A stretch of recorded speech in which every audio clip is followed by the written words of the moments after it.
Bonjour à tous et bienvenue dans cette nouvelle review cosplay dans ce hall au cosplay. Donc comme d'habitude je devais présenter un peu le personnage, pourquoi j'ai choisi celui-là sur toute la gamme qu'il y avait à choisir. On va revenir sur la fabrication du costume, donc les pièces, comment je me suis débrouillé, où je les ai trouvées, donc une sorte de petit tuto dessus. Et puis après je parlerai un peu de quand c'est sorti et quel moment j'ai bien aimé le sortir et revenir un peu sur l'éventuel shoot que j'ai fait. Donc c'est parti pour le cosplay de Tokoyami.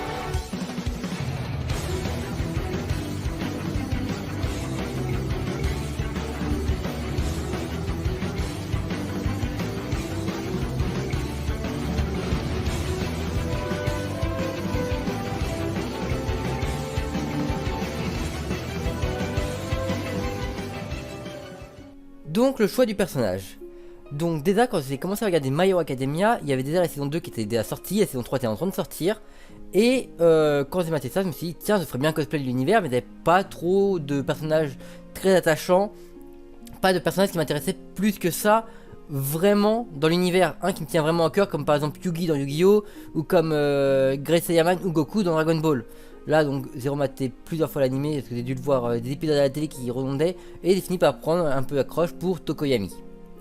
Et du coup pour ce Tokoyami je me suis dit ça serait sympa de le faire, il a un pouvoir sympa. Et au moins j'ai pas besoin de me casser la tête avec une perruque ou des lentilles. Et éventuellement même éviter de me raser ma barbe de 3 jours quand j'ai la flemme de le faire. Donc c'était un choix qui était très pratique pour moi. Comme ça je pouvais aussi garder mes lunettes. Comme ça je ne voyais pas flou pendant les conventions. Donc mon choix pratique était sur lui. Et puis j'aimais bien son pouvoir avec Dark Shadow. D'ailleurs j'en ai fait également la petite peluche avec moi. Donc maintenant on va passer à la fabrication du costume. Donc dans un premier temps il a fallu que je trouve le patron de la tête. Que moi c'est quelqu'un qui n'aime pas faire les patrons et qui ne sait surtout pas faire de patron et qui jamais cherché à apprendre à faire ça. Donc je suis allé sur Google et j'ai recherché patron Tokoyami, Papercraft, Papercura, Tokoyami. Je suis tombé sur le site Etsy qui en vendait un pas trop cher, je crois que j'ai payé 5 ou 6 euros le patron de base. Donc je l'ai pris, donc j'ai acheté, donc j'ai commencé à l'imprimer sur des feuilles A4, puis j'ai découpé et puis je l'ai décalqué sur la mousse. Une fois ma structure était faite et finie, j'y ai rajouté des plumes synthétiques. Donc j'ai commandé des lots de plumes et j'ai fait la phase la plus chiante sur ce costume, c'est coller toutes les plumes une par une. Ah c'était fastidieux ce boulot. C'est vraiment pas la meilleure tâche que j'ai fait dans ce costume. Puis j'ai peint le bec en jaune. Après il me manquait plus qu'à faire la cape. Donc pour la cape c'est très bien. Sur les un boutique de tissu j'ai pris un grand rectangle, du biais pour mettre aux bordures noires. J'ai coupé un trou pour la tête, j'ai mis du biais autour du cou, j'en ai mis au truc comme ça, et j'avais un carré avec un trou qui mettait tout en mode diagonale aux jambes, et voilà, c'était fait pour la cape. Donc c'était vraiment pas compliqué à faire. J'ai mis quoi, allez, à dû casser 20 minutes à coudre, pour le peu qu'il y avait à coudre, c'était très simple, c'était pas prise de tête. Le tour de cou, c'est un simple foulard, et la tenue en dessous, c'est une tenue que j'avais moi-même, c'est un t-shirt noir et un pantalon noir. On peut le voir par exemple pour le t-shirt à un moment sur un shoot que j'avais fait en extérieur, j'avais enlevé la cape et c'était mon t-shirt de découp.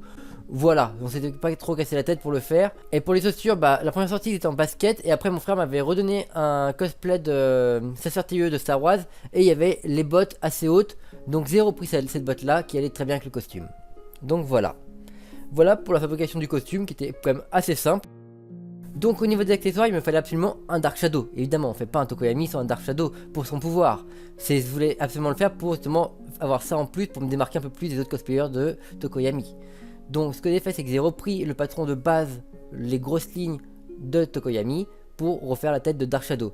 Donc j'ai décalqué sur un carton que j'ai mis à l'intérieur d'une housse que j'ai cousu au fur et à mesure comme j'ai pu. Et rembourré de mousse pour donner l'aspect de la tête de Tokoyami. Puis après j'ai fait un long corps style serpent à l'intérieur où j'ai également rembourré plein de mousse. Ça faisait vraiment le truc bien dodu, bien moelleux. Et j'ai une amie qui adorait ce Tokoyami parce que pendant la convention, elle le prenait dans les bras et faisait oh il est trop moelleux pour dormir. Il était assez encombrant à transporter mais toujours le petit plus du côté. Mais ce Dark Shadow me convenait pas assez, je le trouvais encombrant et du coup j'en ai fait une version beaucoup plus serpenteuse. Donc ce que j'ai fait c'est que j'ai repris la tête de base. Et le corps, je l'ai affiné plus et j'ai rajouté même une petite anse où vous pouvez mettre ma main pour pouvoir le coincer et essayer de cacher ma main dedans pour le faire un peu plus bouger, un peu plus vivant. Donc j'ai fait ça et c'était aussi la deuxième version du coup de Tokoyami qui est sortie, lui, pas en convention. Parce que je l'ai refait pour le shooting et en fait, entre temps, j'ai refait une autre convention Et ils avaient fait repris des bras de Tokoyami. Et tu sais, à un moment, il recouvre tout son corps avec Dark Shadow. Au moment où ils avaient fait juste le pouvoir au niveau des bras pour que ce soit pas encombrant. Ils avaient la flemme et ils étaient fait à l'arrache. Donc ils avaient essayé de faire les mains. Ça ressortait bien, mais n'était pas non plus satisfait de ce détail-là. Donc la première fois qu'il est sorti, c'est à la Wasabi ou la Japanante. De toute façon, les deux sont au même lieu, donc c'était un des deux. Voilà. Donc j'ai sorti, j'ai fait 2-3 photos assez sympas au coucher de soleil avec un découp. J'ai 2 photos de ce style-là. Et j'en ai récupéré 2-3 par-ci par-là. Mais c'était une convention classique, donc j'ai pas trop shooté, il n'y a pas trop d'anecdotes à dire. Deuxième chose, la deuxième convention que j'ai sortie, ça a été avec à la Geek Day. Au lieu de me trimballer avec Dark Shadow, j'avais fait le recouvrement des bras comme je vous ai parlé un peu plus tôt. C'était sympa, c'est passé, convention classique, rien d'extraordinaire. Et la troisième sortie et dernière sortie que j'ai fait avec, c'était lors d'un shoot dans un urbex entre parenthèses, parce qu'en fait on voulait aller à un urbex, mais en fait il y a eu des travaux à côté, il restait plus qu'une petite structure qui faisait un peu urbex, dont j'ai reçu les photos récemment et qui vont arriver au fur et à mesure sur Instagram. Si vous voulez y aller, vous pouvez aller me suivre, petite promo.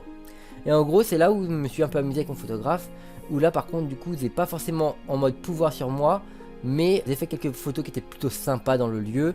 Ça donne envie d'aller refaire de l'Urbex, mais le problème c'est que celui de Rennes, il y en a un qui est fermé, qui était bien, mais il a vraiment été détruit, fermé. Et celui où je suis allé, bah, il était tout petit, on pouvait pas vraiment appeler ça un Urbex, mais ça semblait toujours sympa. Donc voilà les sorties que j'ai fait avec, il n'y a rien d'extraordinaire au niveau des sorties sur ce cosplay là. C'était une sortie très classique, un cosplay qui a eu un peu de vécu. On se dit à bientôt et à une prochaine vidéo.